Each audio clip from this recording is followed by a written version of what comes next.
Boa noite a todos meus queridos, amados irmãos. Eu quero aqui neste momento trazer uma palavra da parte de Deus, uma palavra que vai nos orientar, nos instruir, para que eu e você venhamos viver uma certeza que a palavra de Deus sim é o nosso manual da fé. Amém? E essa palavra eu quero trazer sobre a lei moral, a lei de Deus, a lei que mostra que nós devemos obedecer. Amém? A qual, meus queridos amados irmãos, a natureza é regida por leis. Atos segue uma rota traçada pelos criadores. Por causa das leis naturais, semeamos milho e colhemos milho, não arroz. Ou seja, aquilo que eu e você semeamos é uma certeza, por certeza nós colhemos. Não achamos, meus queridos amados irmãos, que vamos semear algo que vamos colher diferentemente. Não. A lei natural, ela é tremenda em nossas vidas. E aqui, meus amados irmãos, eu quero trazer sobre a lei de Deus. Pela tradição humana, a pergunta para a qual buscaremos a resposta neste livro, que este livro não é meu e nem é seu. É um livro a qual fala a boca de Deus, principalmente para nossas vidas. Eu me lembro, louvado seja o nome do Senhor, que falando sobre a lei natural, em Êxodo, capítulo 20, mostra do 3 ao 17, as 10, ou seja, lei de Deus, os 10 mandamentos conhecidos totalmente por muitos religiosos, os 10 mandamentos. Então, se esses 10 mandamentos ele é tão conhecido pelo mundo todo, eu fico aqui me perguntando, por que os religiosos, ou seja, os cristãos, por que as pessoas que se dizem crentes não procuram viver os 10 mandamentos? Olha, meus queridos amados irmãos, o primeiro diz, não terás outro Deus diante de mim. O segundo diz, não farás para ti imagem de escultura. O terceiro diz, aleluia, não tornarás o nome do Senhor teu Deus em vão. O quarto diz, lembra-te do dia do sábado para o santificar. 6 dias trabalharás e farás todas as tuas obras, mas no sétimo dia, que é o sábado do Senhor teu Deus, não farás nenhuma obra. Amém?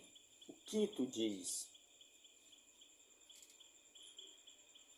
não matarás. Ou seja, o quinto diz, honra o teu pai e tua mãe. O sexto diz, não matarás. O sétimo diz, não adulterarás. O oitavo diz, não furtarás. O nono diz, não dirás falso testemunho contra o teu próximo. E o décimo diz, não cobiçarás a casa do teu próximo, não cobiçarás a mulher do teu próximo, e assim em diante. Meus amados irmãos, são 10 mandamentos que ele vai nos mostrar como devemos viver em comunhão com o Senhor. É difícil, meu amado irmão, mas não é impossível quando nós colocamos principalmente na vontade de Deus.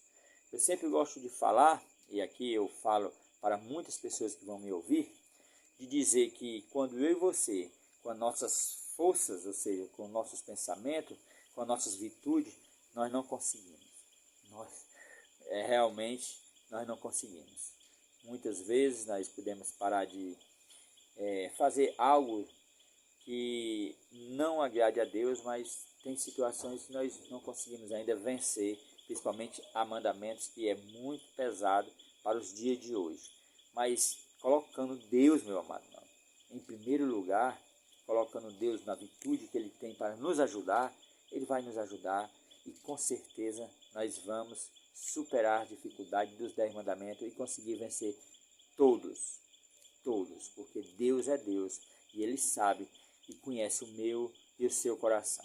Eu quero dizer, meus amados irmãos, e aqui trazer leitura que vai nos mostrar claramente, principalmente, leitura no Novo Testamento, né? Diz assim, em Mateus 22, 36, 40, segundo Jesus, em quantas partes estão divididos os 10 mandamentos? Quantas partes? E a qual, meus amados irmãos, mostra bem claro em Mateus 22, 36, eu vou ler. Diz assim, 36 e 40. Mestre, qual é o grande mandamento? Aqui, meus amados irmãos, os sacerdeus, ou seja, saduceus, reunidos no mesmo lugar, e um deles, doutor da lei, interrogou-lhe para experimentar o nosso Senhor, dizendo, mestre, qual é o grande mandamento na lei, né? Da lei não, na lei. Essa pergunta foi feita para Jesus e Jesus respondeu, amarás o Senhor teu Deus de todo o teu coração, de toda a tua alma e de todo o teu pensamento. Este é o primeiro e grande mandamento. E o segundo, semelhante a este, amarás o teu próximo como a ti mesmo. Aqui, Jesus Cristo mostra bem claro que ele relata 2 dos grandes mandamentos. 2 que, se eu e você parar para analisar o contexto dos mandamentos de Deus, a qual aqui acabei de ler aqui nesta outra Bíblia, que são 10 mandamentos, nós vimos que os primeiros 4 mandamentos, olha, não terás outro Deus diante de mim, não farás para ti mais de escultura, né? E não tornarás o nome do Senhor teu Deus em vão, lembra-te do dia do sábado para o santificar. Nós vemos que esses 4 mandamentos é edificação para Deus. Esses 4 mandamentos é o primeiro aqui dos grandes mandamentos que Jesus aqui ele orienta. E nós vimos que os outros 6 mandamentos é uma edificação para nós mesmos, porque honra o teu pai e tua mãe. Deus está dando uma ordem para que eu e você, no mundo natural que nós vivemos, no mundo continuando que nós vivemos, nós temos que amar, ou seja, honrar o pai e a mãe. Isso não é para Deus, é para nós mesmos.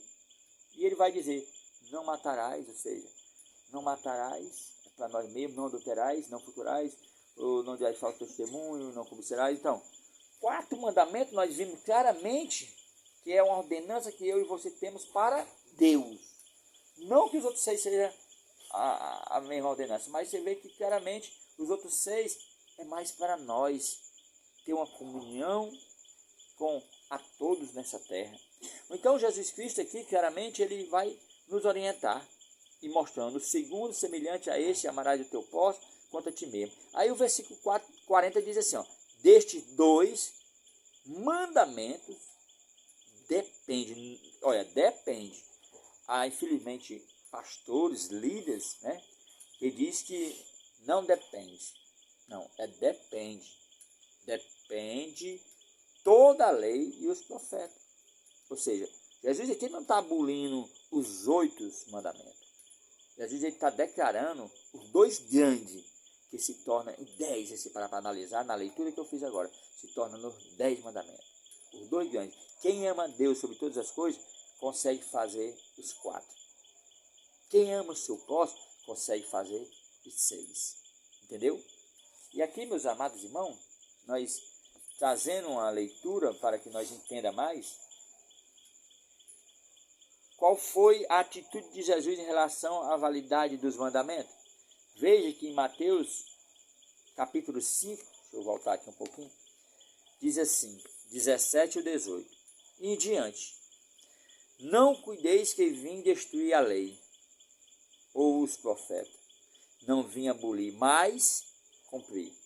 Porque em verdade vos digo que, até que o céu e a terra passem, nem um jota ou um tio se omitirá da lei, nem que tudo seja cumprido. Olha que maravilha!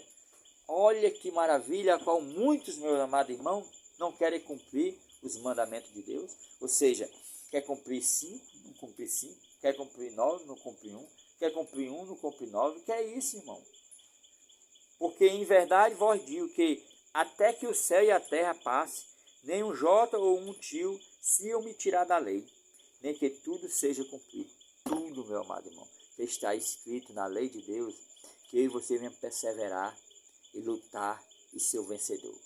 E diz mais o 19: qualquer, pois, que violar um destes mandamentos, por menor que seja, assim ensinar aos homens. Olha aí, você que viola um mandamento de Deus, você que procura não obedecer, dando ouvido a homens, dando ouvido à religião, dando ouvido à placa de igreja, não querendo obedecer, e principalmente, meu amado, se irando com aqueles que obedecem, se revoltando com aqueles que obedecem. Cuidado, meu amado irmão, você que se diz líder, principalmente da obra de Deus, você que tem uma oportunidade de estar no altar todos os dias pregando a palavra, olha o que é que diz: qualquer, pois, que violar um destes mandamentos, por menor que seja, e assim ensinar aos homens, será chamado o menor no reino do céu. Será chamado o menor no reino do céu. Aquele, porém, que os cumprir e ensinar, será chamado grande no reino do céu. E aí, qual é a sua decisão nesse momento? Você que me assiste, você que gosta de ler a Escritura, a qual esse capítulo de Mateus 5 e esse versículo 18, 19 e 20. 19, não fala ao seu coração, não? Aquele, porém, que os cumpre e ensina será chamado grande no reino dos céus. Que maravilha, né? Eu me lembro, louvado seja o nome, eu quero trazer uma leitura aqui em Romanos capítulo 3 e o 31. Nosso amado apóstolo Paulo, a qual muitos diz, né, nós vimos falando que foi abolida a lei não vale mais, a lei foi no Antigo Testamento, a lei foi para os judeus. Aí o apóstolo Paulo ele diz assim: anulamos, pois, a lei pela fé? E tem um ponto de interrogação na sua Bíblia aí, analise. Anulamos, pois, a lei pela fé?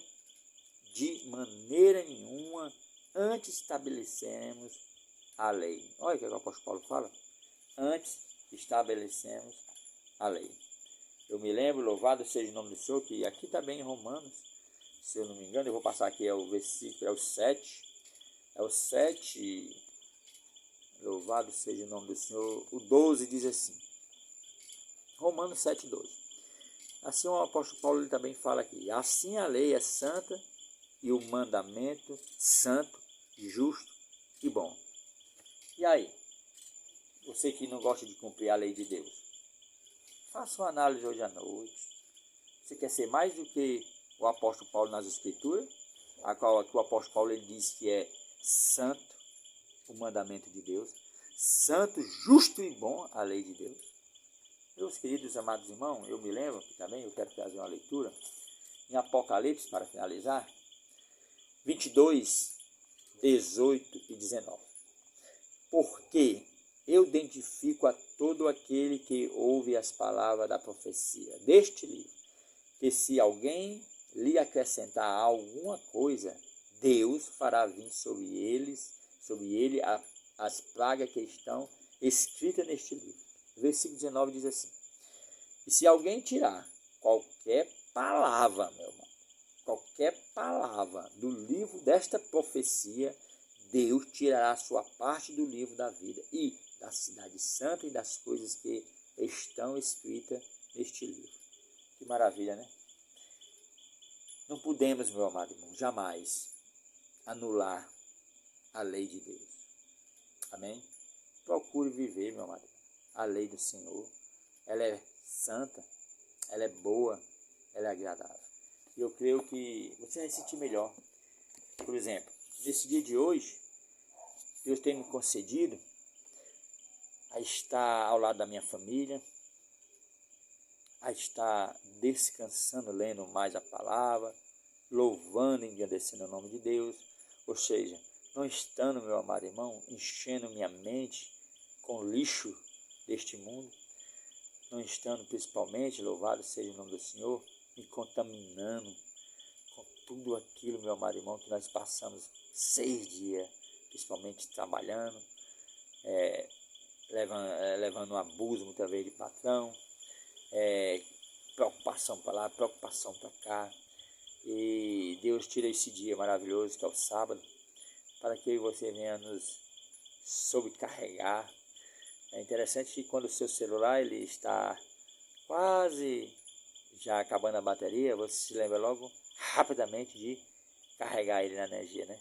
Assim Deus fez esse dia, não para ele, porque a Bíblia vai dizer que ele não cansa, mas ele fez para mim e para você, para que nós venhamos descansar.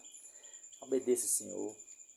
Você vai ver o que é felicidade, você se afastar mais, principalmente na enganância só de ter e possuir. Não, meus amados. A Bíblia diz que não adianta o homem querer ganhar o mundo inteiro e perder a salvação. Pense nisso. Que Deus abençoe, que a graça de Deus esteja sobre a vida de todos meus queridos, amados irmãos, principalmente aqueles que amam e gostam de estar em comunhão com esta palavra que salva, essa palavra que liberta, essa palavra que traz vida, vida com abundância e vida eterna. Que Deus abençoe. Fique na paz a todos.